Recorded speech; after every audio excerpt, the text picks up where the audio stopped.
Сәлем, қалдарыңыз қалай? Бүгін мен кейінге қалдыра беруді, жалқаулана беруді, сылтаулана беруді тоқтатып, өміріндегі белгілі бір маңызды істерді атқару арқылы, яғни мысалы бәріміз осы жерде отырғандарымыздың бәріміз білеміз негізі біздің өмірімізді қалай жақсарту керек екенін. Қалай успешно болуға болады, қалай баюға болады, қалай экономдауға болады, қалай жаңағыдай ақшатауға болады, қалай өзіміз қалаған нәрсенің бәрін не істеу керек екенін білеміз, бірақ біз олардың барлығын істемейміз. Бәрін біледі, былай қарап тұрсақ. Бірақ та не үшін істемейміз? Өйткені біз кейінге қалдыра береміз ол нәрсені. Откладывать етеміз, ерінеміз, жалқауланамыз, сылтауымыз көп, жоқ деп ақтап ала береміз өзімізді, иә.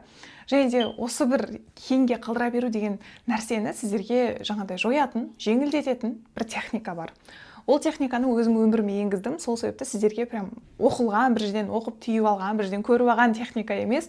Жалпы мен өміріме енгіздім. Оказывается, ол нәрсенің әлемде өзінің жаңағыдай осы техниканың аты да бар екен, ол туралы да айтамын. Бірақ мен бірінші жалпы қарапайым адами тілмен айтып берейінші, ол не ол, қалай істейді, және де мен өміріме қалай енгіздім. Және де видеоның соңғы жағында сіздерге бұл техниканың негізі бұрыннан бергі келе жатқан атауын айтатын боламын, кітаптарда бар. Жалпы, мысалы, бір нәрсе істеуіміз керек. Мысалы, біреудің жаңағыдай кітап оқу керек. Біреу, мысалы, баласымен занимация ету керек. Біреудің, например, күшті бір жұмыс бар, дипломная работа жазу керек. Біреуге сабақтарын жазу керек. Біреуге жаңағыдай өткенде бір сатып алған курсын оқу керек. Біреуге уже жақында жаңағыдай доступы таяп жатқан курсын оқу керек. Яғни бәріміздің белгілі бір әрекеттеріміз, белгілі бір ісіміз бар жауапкершілігіміздегі. Сол нәрсені істесек, негізі біздің өміріміз жақсарады. Сол нәрсені істесек, ол біздің жауапкершілігіміз, негізі тікелей біздің міндетіміз. Сол нәрсені істеуіміз керек, бірақ ол нәрсені істемейміз, доказа тақаймыз, соның арқасында энергиямыз төмен болады. Мысалы, біз кейінге қалдыра беретін болсақ, ол негізі түптің түбінде біздің ештеңеге қол жеткізбеуімізге алып келеді. Қалай десеңіздер, мысалы, біз егер жасамай жүре беретін болсақ, жаңағыдай қой берші, ертең уақыт жоқ, қазір ертең істей саламын, до конца істей саламын, мысалы бүгін әлі 20-сы ғой, ертең 29 жасай саламын, бірі болады ғой деген сияқты оймен жүре беретін болсақ, біз түптің түбінде сондай бір өзіміздің самооценкамыз түсіп кетеді. Яғни біз ойлап бастаймыз. Блин, всегда мен қолымнан келмейді. Блин, вот ана қыз қарашы, инстаграмнан қарап жатырмын, блин, сол тема істейді, а мен қолымнан келмейді. Мен просто другаямын деп ойлаймыз да. Мен басқаша адаммын.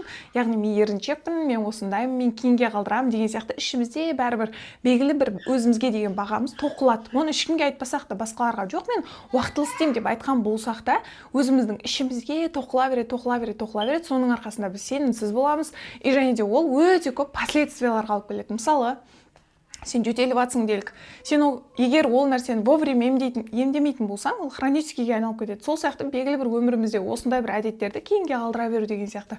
Вовремя емдемейтін болсақ, ол 50 жасқа келгенде, 60 жасқа келгенде өкініп, мысалы, немерелерімізге мен істемедім, сен істеші, мен қолымнан келмеді. Біздің заманымызда ондай жаңағыдай мүмкіндік жоқ еді. Мен кезімде, мысалы, 5 балам болды, или 4 балам болды, или балам кішкентай болды, или өзім бір нәрсе болдым тағы, или күйеуім қолдамады, сол үшін деген сияқты бір жаңағыдай ақтайтын сөздер көп болып кетеді да, сөйтіп өміріміз солай, яғни 50-60 жасқа келгенде последствиясын көретін боламыз. Сол себепті кейінге қалдырмау үшін қандай нәрсе бар десеңіздер, жалпы ол техниканың аты съешь эту лягушку екен да. Енді мына бақан жеп қойма қазақшасы. Жалпы бұл Брайан Трейси деген білетін шығарсыздар, енді миллиардерлар, ютубта өте көп подкасты бар. Бұрындар көп тыңдайтын, қазір енді перестала, білмеймін. Белгілі бір өзімнің басқа бір жаңағыдай жақсы көретін тұлғалар пайда болды, соларды көбірек тыңдайтын болдым, бірақ бұрындары бір кездер тыңдағам. Бірақ бұл техниканы мен сәл өзгертіп қолданам десем болады. Жалпы бұл техника 3 қадамнан тұрады. Яғни өте оңай. Бірінші қадам, сен кешке ұйықтардың алдында, немесе кешке тамақ ішіп біткеннен кейін, бос уақытың болған кезде просто миыңмен ойланасың, немесе дәптерге жазсаң болады, телефоныңа жазсаң болады, телефоныңа бойына қойып қойсаң болады. Енді способы көп. Қалай істей аламыз? Просто біз ертеңгі күнге тек бір нәрсені қалдыруымыз керек. Яғни бір әрекетті қоямыз, который главный, ертеңгі күннің сәтті не сәтсіз өтетін бір нәрсе белгілеу керек. Я біз қазір мысалы бір нәрсе дегенде, қой қайдағы 5 нәрсе деп ойлайтын шығарсыздар. 5 нәрсе ма? 5-еуін жазда, ішіндегі ең маңыздысы не? Соны дәптеріңе жазып қой, или миыңа тоқып қой, или телефоныңа жазып қой. Сол бір маңызды істі еске сақта. Екінші этап, таңертең тұрған кезде бірінші сол нәрседен баста. Яғни, мысалы, тісіңді жудың, су іштің, ладно, я. Одан кейін бірінші, яғни балаңа қарап кетіп, анаған қарап кетіп, біреумен сөйлесіп кетіп, телефонға кіріп кетпейсің. Мүлде миың пустой кезде бірінші сол істен бастайсың. Және де үшінші этап, бұл іске тек 15-30 минутыңды арна. Сол кезде, яғни оңай бастап кететін болсаң, өстіп таңертең тұрып 15-30 минут и миыңды мына нәрсеге сендіруің керек та, сен так 15-30 минут істеймін и болды. Одан кейін күннің бәрі типа пустой деген сияқты. Ары қарай белгілі бір жұмыстарды істейсің, бірақ олар ең маңыздысы, ең қиыны, ең ауыры емес қой. Сол үшін күннің басында ең сен үшін жаңағыдай миыңның жарты 80%-ін алып тұрған нәрсені істеп тастайтын болсаң, ары қарайғы күнің әдемі энергияға толы, сен бір нәрсе бітірдім, бүгінгі, яғни маңызды нәрсе істеліп қойған деген әдемі чувствомен жүресің, күшті состояниемен. Ол состояниең аты поток, я. Сен уже өзіңе довольны болып жүресің да, былайша айтқанда, мысалы, мектепте бір задачаны күшті шешіп тастасаң, апайың мақтады, все, довольныйсың да. Саған на весь день уже хорошее настроение обеспечен болып тұрады. Күшті сен жақсы настроениеде жан-жағыңа күліп, и ондай сен жақсы настроениеде жүретін болсаң, сенің басқа бір істерің де өңуі оңай болады да. Түсініңіздер ғой, күніңді ең маңызды, ең ауыр, ең қиын деп тұрған жұмыстан бастайтын болсаң, миыңды алдайтын болсаң, таңертең 30 минутымды бөлем деп. Ал 30 минут емес, ол жұмысың 2 сағат болатын болса, сен бірінші 30 минутты істе. Егер ауыр болса, ары қарай тастай саласың. Бірақ негізі 30 минут бастайтын болсаң, таңертең тоқтай алмай 2 сағатта бітіресің. Мысалы, мен дәл осы техниканы өміріме қалай қолдана аламын, және де соңғы 2 жылда қалай қолдандым. Мысалы, менің кішкентай 3 балам бар, 5-те, 3-те және де 1,5-да, яғни олар 1,5 жыл бұрын совсем енді туылды деген сөз, иә. Яғни менің уақытым мүлде болмады деген сөз. Үлкеннің өзі 3,5-да, одан кейін жаңағыдай 1,5-да, 2-де почти, одан кейінгісі енді туылған болып тұр. Мен өмірімді қалай жоспарлай аламын? Кішкентай балаларым бар, қолымнан келмейді, ештеңе деп жатып алсам болады. Енді бұл деген сөз емес, балаларым кішкентай болса бар да, істеп кет деген сияқты. Мен өз примерімді түсіндіріп жатырмын, мен қалай істедім деген сияқты.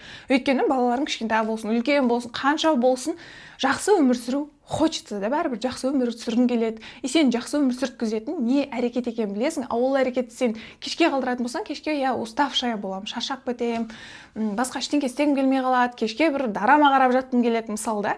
Ал мен өзімді еріншекпін деп ойлап қалуым мүмкін. Ой, тағы да қолымнан келмеді, қоя берші, кейін өссінші, айтсыншы, бүйтсінші деп өмірімді өткізіп алуым мүмкін. Сол себепті мен таңертең тұрғаннан кейін балалар ұйықтап жатқан кезде тұратын, енді ол кезде қазір олай емес. Қазір уже балалар кішкене садиктерге, кішкентайыма нянясы болып, қазір менің уақытым кішкене 9 пен 6-ның арасы босады. Бірақ сол кездері олай босамаған үшін таңертең 6-та тұрып, бір кездері, мысалы, осы жылдың басында, қыста примерно 6 ай бойы солай жасадым, екен балалар 8-де тұрып алатын, и менің ары қарай уақытым болмай қалатын да. Таңертең 9 пен қысқасы 11-дің арасында 2 сағат мен өзім үшін ең маңызды нәрсені атқаратынмын. Мысалы, мен қазір білесіздер, блог жүргіземін, сіздердің алдарыңызда YouTube түсіріп жатырмын. Жаңағыдай осындай YouTube түсірген сияқты, мысалы, мен Инстаграмда қанша ақпаратпен бөлісем, және де көптеген ақпарат жасаймын. Инстаграмды өте активно жүргізем, өйткені белсенді жүргізем. Себебі мен Инстаграмда адамдарға дәл мен сияқты оңай Инстаграмды жүргізуді үйретемін. Яғни мен үйрету үшін, бір адамдар маған сеніп келу үшін, мен сенімді контент жасауым керек қой. То есть бұл менің маңыздысым. Баланың памперсін ауыстыру, баланы емізу, жаңағыдай балаларға қарау, кітап оқу, немесе үйімде тағы бір нәрсе істеу, тамақ істеу, оларды мен күні бойы істей аламын ғой.